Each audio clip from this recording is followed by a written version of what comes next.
kick off the premiere series of Australian Geographic adventures, over the next 5 weeks, we're going to be giving away this amazing adventure kit, which we hope will inspire you to get out and explore this incredible country of ours.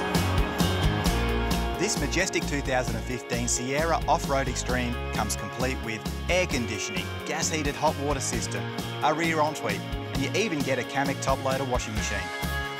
And it's got 15-inch alloy wheels. It's got simplicity suspension. It's got a really good Austrail chassis and very good water storage capacity too. Now, as if that's not enough, this prize even includes this Stabicraft 1650 Fisher with Mercury outboard, Lowrance electronics and Transtyle trailer. To be in the running, just text your full name and details to 1995 2010. So, if you have any questions, all terms and conditions can be found on this website. So get busy, folks, because this amazing prize pack is going to make for some awesome adventures. The drive from Bundian in New South Wales' Southern Highlands to the Snowy Mountains is only about 4 hours if you stick to the main roads. But as the country around you begins to feel more rugged, having the road less travelled all to yourself paints these landscapes in a truly ancient light.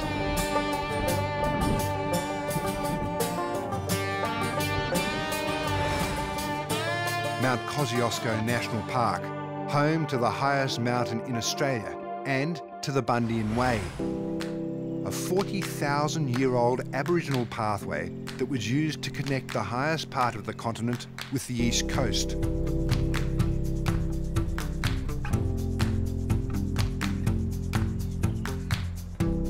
Finally, we've come up through the tree line to this area here where it's too cold for the trees to grow.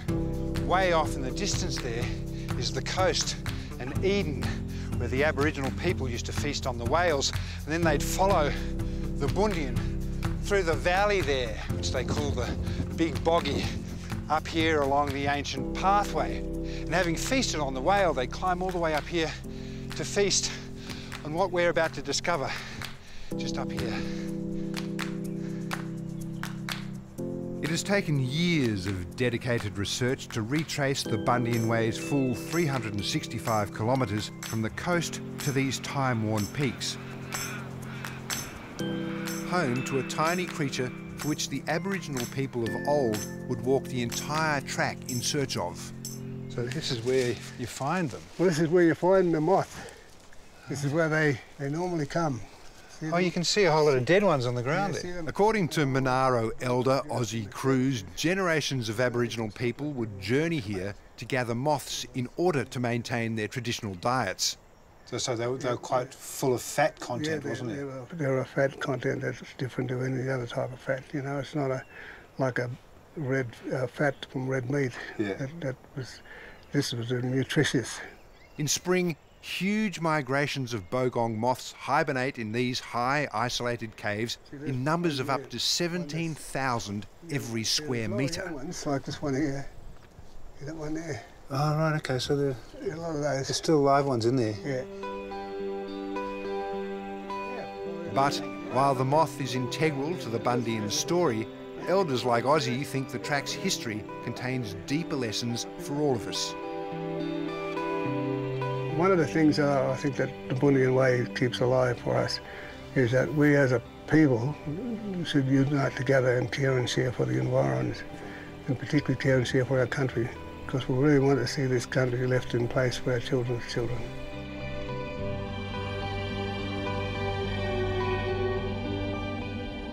And so, as the new day breaks through the morning mists of Kosciuszko, my journey from the birthplace of modern Australia to the summit of our highest, most ancient mountain is complete. It's fabulous, isn't it?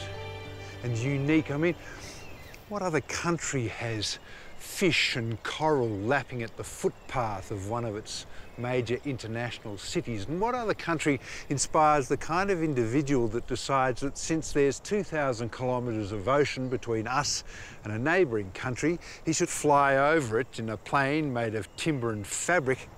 And what other country can boast of a people that forged a journey that began as the dew formed with the dawn of time in order to feast on the fat of a moth. This is a fabulous country to discover.